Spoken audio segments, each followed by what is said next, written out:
Welcome, ladies and gentlemen, to another episode of What You Gonna Q. We hope you enjoyed last week's fun-filled Inception episode. I know we had a good time doing it. We also hope that you are bundling up. It's getting cold outside. And for those of you who may be new to the show, What You Gonna Q is a weekly video series in which we highlight some of the best titles that Netflix has to offer, with our recommendations broken down into 3 categories. New to Netflix, where we recommend a new release most worth checking out right away. What the F is This, where we delve into the obscure or overlooked titles buried in the annals of Netflix. And For Your Consideration, where the recommended titles tie into a timely or relevant cinematic theme. Once again, I am one of the guys that co-hosts this show, Jim Rohner. And I am the other guy, Alex Rabinowitz. Speaking of the other guys, Alex, doesn't that have something to do with your recommendation in Section 1? That is my recommendation in Section 1. Oh, well then let's get right into it.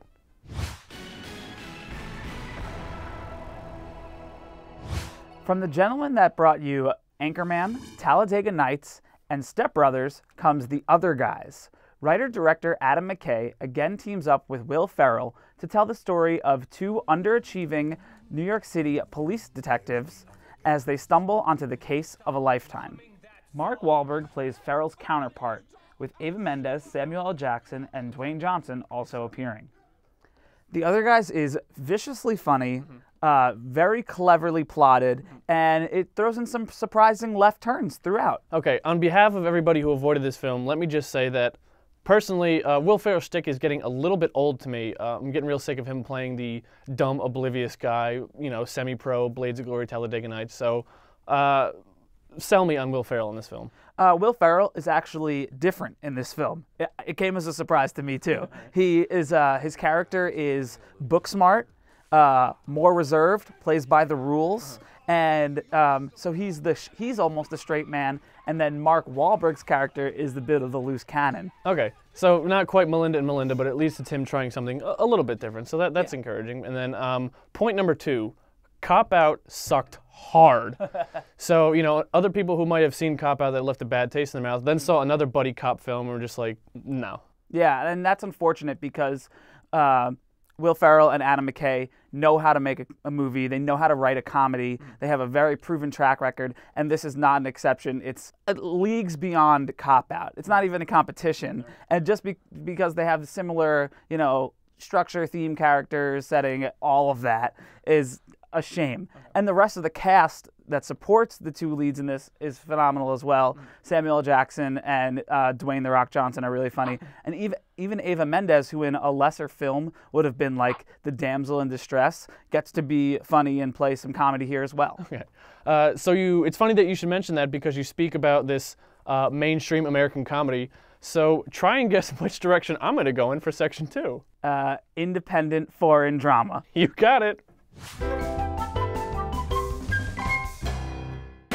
This Is England was written and directed by Shane Meadows and follows 12-year-old Sean, played by Thomas Turgoose, who is a troubled son of a single mother growing up in Margaret Thatcher's Britain in 1983. Socially ostracized, Sean finds acceptance amongst a group of teenage skinheads, though the rapport of the group is broken up by the return of an old friend named Combo, played by Stephen Graham, who is an English nationalist who has recently been released from prison. So This Is England came out in 2006, but it was very much influenced by an artistic movement in Britain in the 50s and 60s called kitchen sink realism, which was kind of a transposition of the French New Wave in the 60s in France, and was very much a focus on the banality of English middle-class working life and just kind of really how hard they had it and how, you know, how banal everything was. And now you say that this takes place in Margaret Thatcher's England in 1983. Right. How does it fit into British history? What's the context? Right.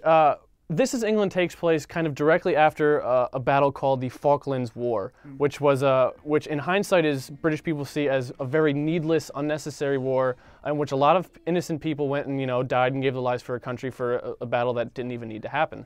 And it really helped skyrocket Margaret Thatcher's government into popularity, but also helped the unemployment rate skyrocket. So what This Is England does is the kids who are featured in this film are very much, you know, the product of the adults and the society that took part in that war.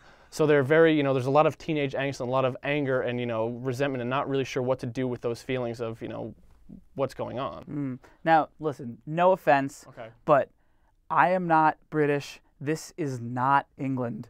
So how am I supposed to relate? Okay. Well, you don't have to be intimately familiar with British society and British politics to really get involved in this, because at the core of This Is England is a really emotionally engaging story about loss of identity, confusion of identity, as evidenced by Thomas Turgoos's character, who's very much a blank slate, and just, his father died. He's very much looking for some type of meaning in his life.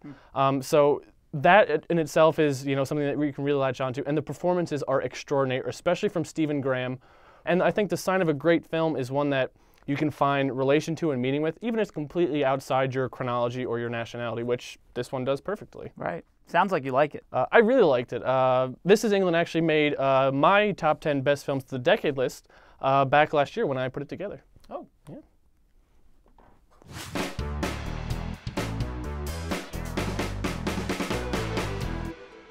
So we here at What You Gonna Q are big fans of the holiday season, whether it's Christmas or Hanukkah or Kwanzaa or New Year's Day. There's plenty of room for people of every religion, culture, and criminal record to enjoy. So in honor of the 1 month where people of every background really have something to celebrate and honor, we are dedicating this week and next week in For Your Consideration to our non-exclusive Faith Weeks. P.S. Please don't anybody sue us. Yay! Nothing gets me in the Hanukkah mood more than The Hebrew Hammer. Written and directed by Jonathan Kesselman, this blaxploitation parody stars Adam Goldberg, Judy Greer, and Andy Dick. Goldberg plays Mordecai, aka the Hebrew Hammer, who must save Hanukkah after it falls into the clutches of Santa Claus's evil son, Damien. The Hebrew Hammer was a financial failure. It played very few theaters, independent circuit, and then thanks to the fat cats over at Comedy Central and egregious airings on their network, it gained cult status. Yeah, I can see why. It seems like it's an incredibly ludicrous film. I didn't even know that it existed until you brought it up on the show. If it sounds ludicrous, that's because it is. It's a goofy blaxploitation parody with a superhero-esque Orthodox Jew at its center instead of the traditional badass brother that you would find in a blaxploitation film. Okay. Now, blaxploitation is a subgenre, a niche genre that not everybody is really familiar with. Needless to say, they probably haven't even really seen that many movies from it.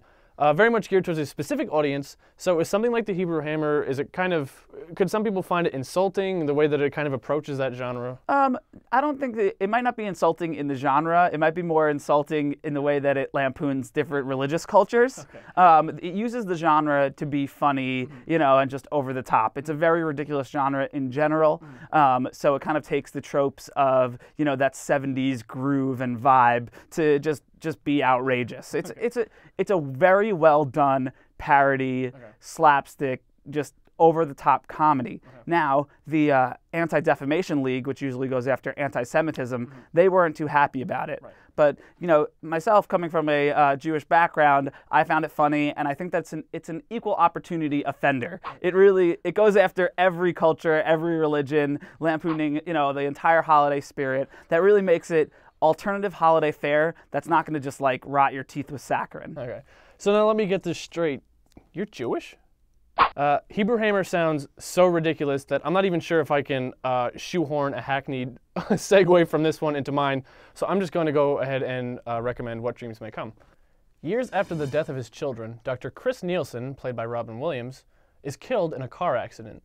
From heaven, he attempts to communicate with his wife, Annie, played by Annabella Sciorra, but she succumbs to her grief and commits suicide, an act that lands her in hell. Despite insistence that it has never successfully happened before, Chris decides to descend into hell and rescue Annie from eternal torment. Jim, what does this have to do with Christmas? Well, Alex, if you paid attention, that we're not doing a holiday theme, we're doing a non-exclusive faith theme. So What Dreams May Come does deal with faith and this idea of heaven and hell, a lot of talk about the afterlife, but it never really leans towards one religion or one belief system or another. It's just kind of a general idea of the afterlife as told by, as interpreted by one guy, Vincent Ward, the director. And so there's a lot of just very general elements that I think a lot of people, no matter what you believe in, can pull from. So you think that all people can relate to this vision? I think so. I think there's something for everybody in this idea of the afterlife and heaven and hell, and just a really great, striking visual story.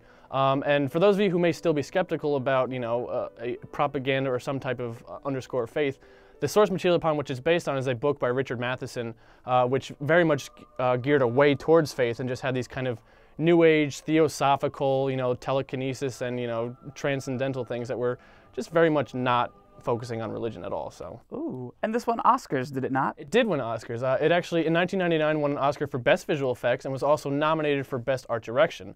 Like I said, it's a very striking, beautiful visual film, as shown in the fact that Chris Nielsen's view of heaven is a painting that he lives in that his wife painted back on Earth. Now, what was this about? There was some kind of it was shot on a rare film stock. Yeah, and one of the things that adds to that really great look is that it was shot on a now discontinued Fujifilm stock called Velvia film, which was used a lot of times in nature photography because it was a faster film stock and had more accurate color reproduction, specifically in the color purple. Just these very dreamlike colors, this very dreamlike look, which I think Vincent Ward knew that, and it's a great decision for him to choose to shoot What Dreams May Come on that because it adds to this just gorgeous look that unfortunately we're never going to be able to enjoy in high definition because back in 2000 there was a fire on a back studio lot and all the film prints were destroyed. So That's awful. Yeah, so as of this point we can only dream about what may have come from What Dreams May Come. Terrible. No? Well, now I don't even really want to continue with the show, which is fun because the show is over. So thanks again for watching this episode of What You Gonna Q, guys. You can always reach us by email. We have a Facebook page, we have a Twitter page, and we have a website, whatyougonnaq.com. So tune in next week, guys, where we'll have another great show for you. And remember, until next time, red, white, whatever, guys are all the same.